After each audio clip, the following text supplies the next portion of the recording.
What's up, y'all? It's TruthTiger. We're back with another episode of the TruthTiger Show. And I'm going to talk about how most parents do a terrible job raising their kids. Most parents don't even want to be parents. They don't know how to be parents. They don't really care about being parents. They want the system to raise their kids. They want the education system to raise their kids.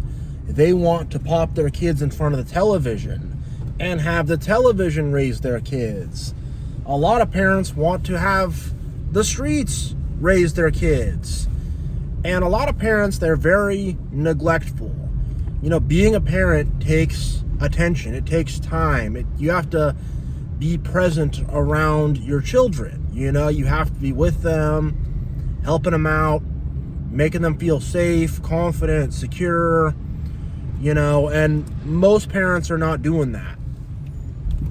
You know, because we have this system in society where now, in order to afford to live and have a home, both parents have to work. So they're not in the house, they're not around their kids, especially when the kid is a little kid, and the kids end up feeling, you know, abandoned, left to the side.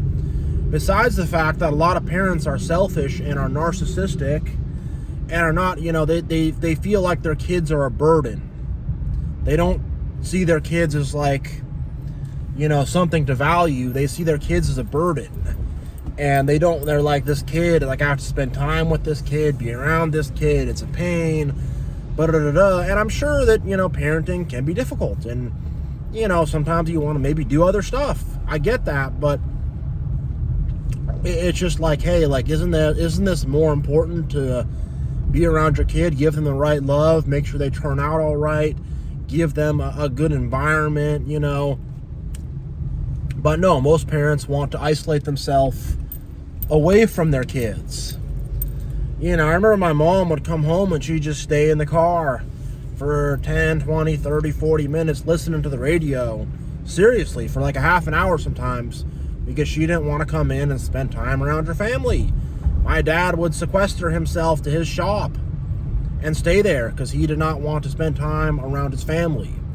A lot of people also expect organized religion to raise their kids. My parents definitely did that.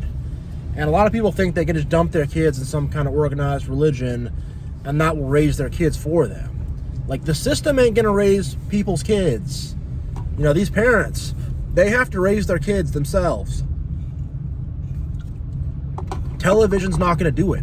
You know, you have kids these days who are literally nonverbal at 3, 4, 5, 6 years old because of this Coco Melon, weird, mind control brainwashing kids show that just melts kids' brains. And you got this skibbity toilet thing. And this, oh, sorry, I got some kids on, speaking of kids, I got some kids on some scooters behind me in this parking garage. But yeah, what ends up happening is that, you know, they watch this skibbity toilet thing. It melts their brains and makes it so they can't even think properly or process properly or anything like that. And they just end up getting totally messed up. You know, you have these iPad kids. You know, I was talking to someone who was a teacher, and a lot of kids, because they're so in the technology, you know, they haven't built any social skills, and they can barely relate to other kids just because they're on the iPad and on the computer all day, and they don't have any sense of, you know, face-to-face communication at all. They're just so in the videos and the video games and all this kind of stuff. And really it's because the parents don't want to spend any time with their children. So they're well, put them in front of the TV because otherwise the child's going to need my attention. And I just want to keep them occupied. And another thing, people do not discipline their kids at all anymore. And when discipline means teaching, you know, discipline means teaching. Discipline means teaching them right and wrong. It means setting boundaries. It means holding them accountable. Discipline does not mean some parent who's going to come in and yell at their kids and take out their bad day or their bad mood or their bad life on their children. That's not what discipline is. I remember I got a bad grade once. My mom's, you're going to be a garbage can. You're a garbage man, not a garbage can. My mom's like, you're going to be a garbage man. You're not going to amount to anything, blah, blah, blah, I mean, a garbage man probably makes more money than me, honestly. Garbage men do pretty well, but, the basic idea is like, you're just going to be some idiot because you got this one bad grade. And, these parents, they use a lot of guilt and shame.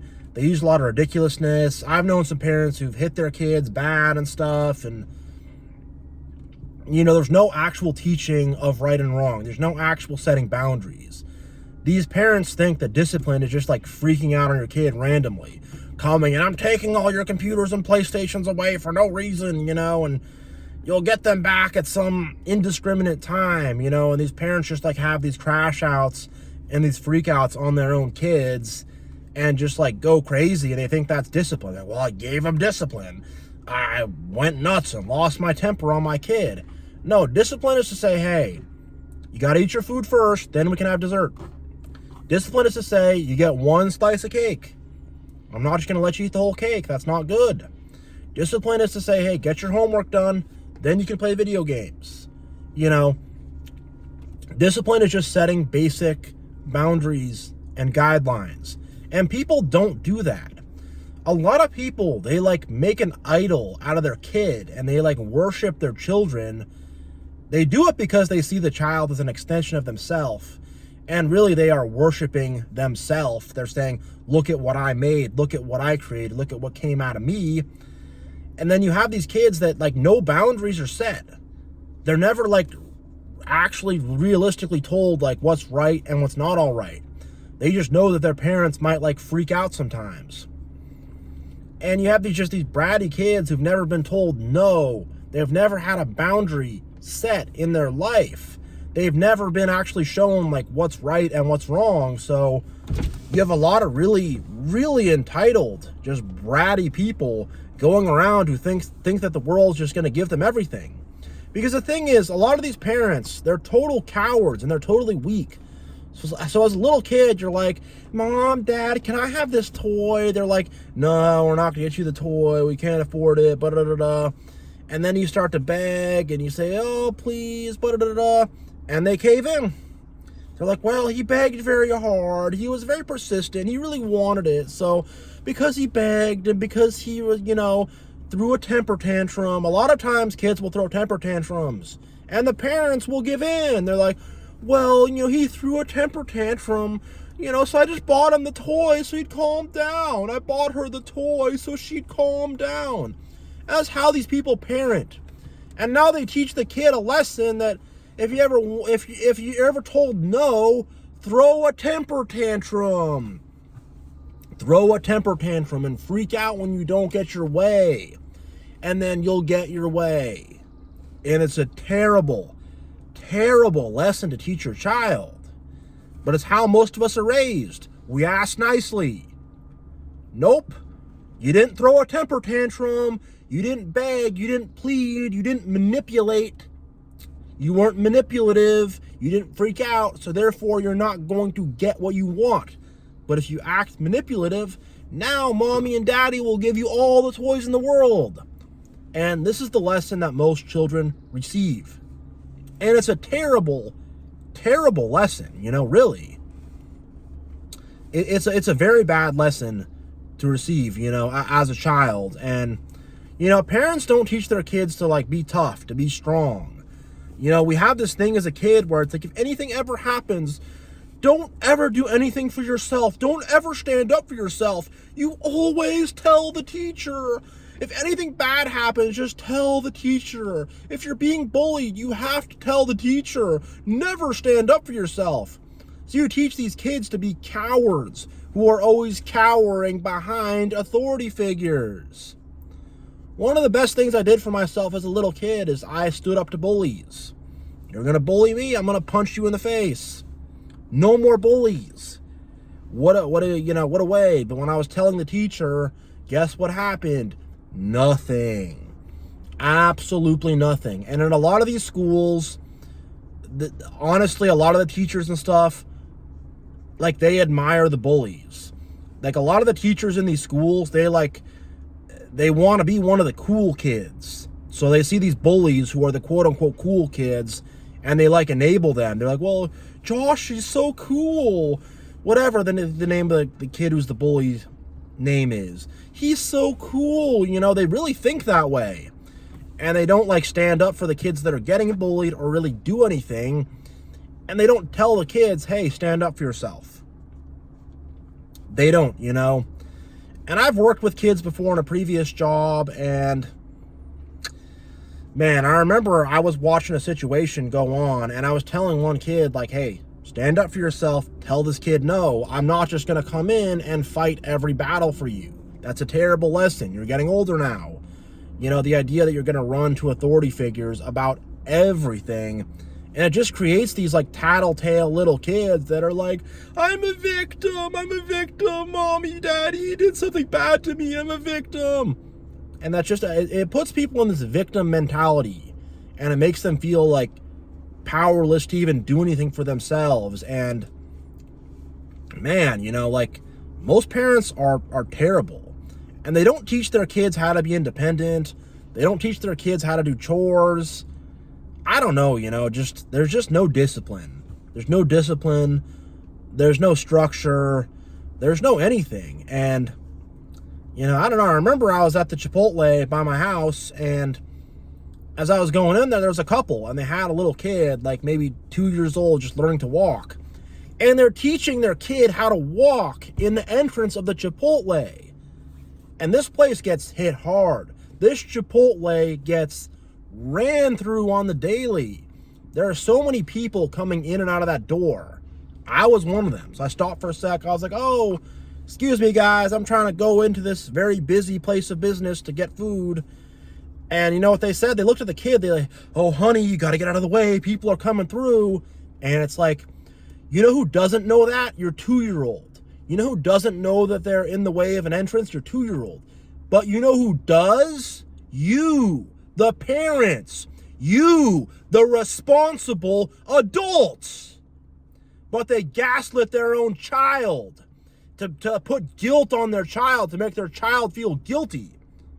Rather than just saying, hey, like, why don't we teach our child to walk in not a busy area that a bunch of people are walking by? Some Uber Eats driver could come in running in to grab a delivery and could just run that kid over, not even seeing him. It's just like, what are you thinking? Do that at home. Do that at the park. Do that on an open, empty sidewalk. Why are you doing that there?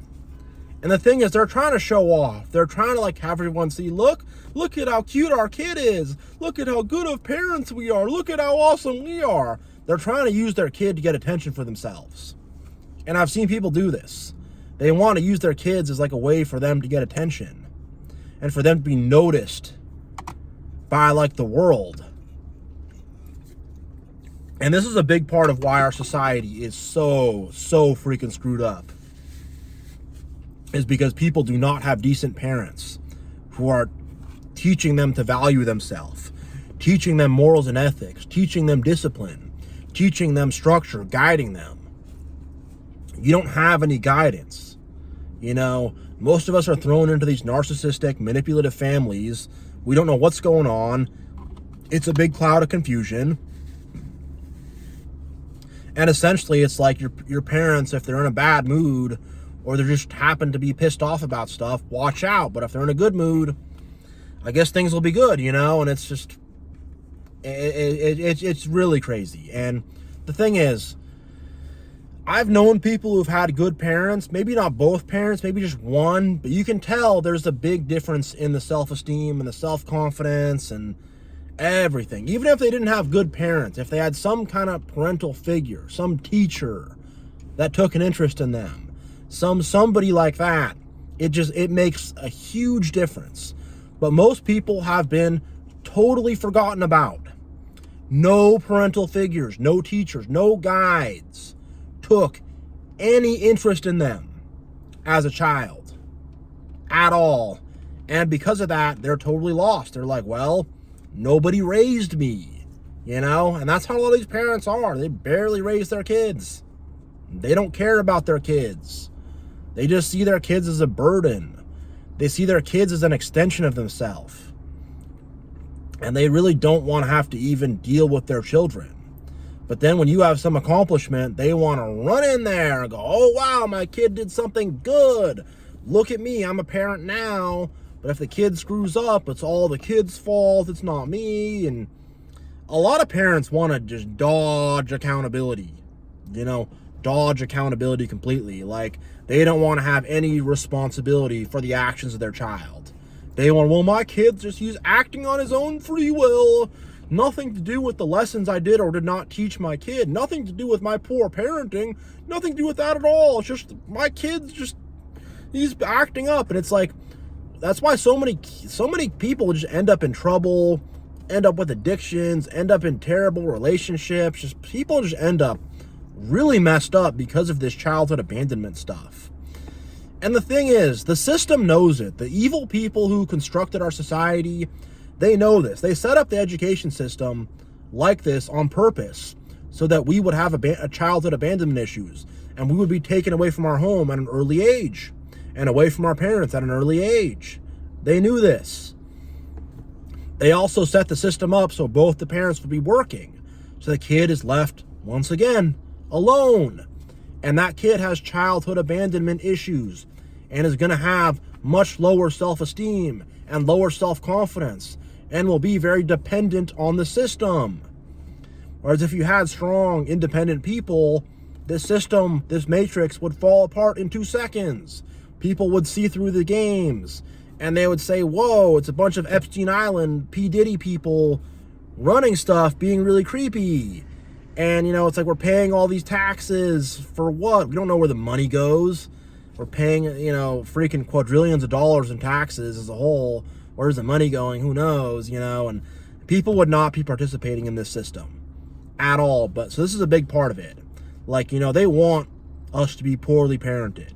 It's a big part of why they incentivize a lot of what they incentivize. And, it's a big part of why fathers are villainized, because the role of a father in a home is so important. You need a father in the house to teach discipline to the children and stuff. And the system is trying everything to keep fathers out of the house and to have, no father in the house or whatever. They're trying to make it that way so that we'll have a society of insecure, traumatized, messed up people who are very easy to control and manipulate, and who are looking for a sense of family and will look to that in the system. They will look to the system as their parents and as their family. And it's just like, man, most of us watching this video have come from narcissistic families, really. And it's just, there's a sense of dread when a lot of people's parents come around. There's very few people's parents I've known who I've liked have been like, oh, these are cool people. These aren't these weird, angry, annoying people that you're stuck dealing with. It's very few and far between that you meet people who are good parents and who are good people and who raise their kids properly. It's just not, it's not the norm. It's not really what happens, and we have there's no emphasis in society on good parenting. It's not really talked about. It's not talked about really at all. I mean, where's good parenting really talked about that much? It's mentioned a little bit maybe, but that should be at the forefront of our society. Good parenting, good families. But it's not. It's at the back. What the forefront is politics, money. What's at the forefront is all these political struggles and, social movements, the education system. That's what's at the forefront, is just a bunch of drama and politics and all this stuff. What's at the way back is good parents, good families. And that's on purpose, because the system wants a bunch of broken people with childhood abandonment issues. And that's what we have in our society, bar none. So yeah, my throat's a little bit tired of talking. So I'm going to end this one here, but thank you all so much for watching. Much love. God bless. Y'all are awesome. I really appreciate you guys. I will see you all next time.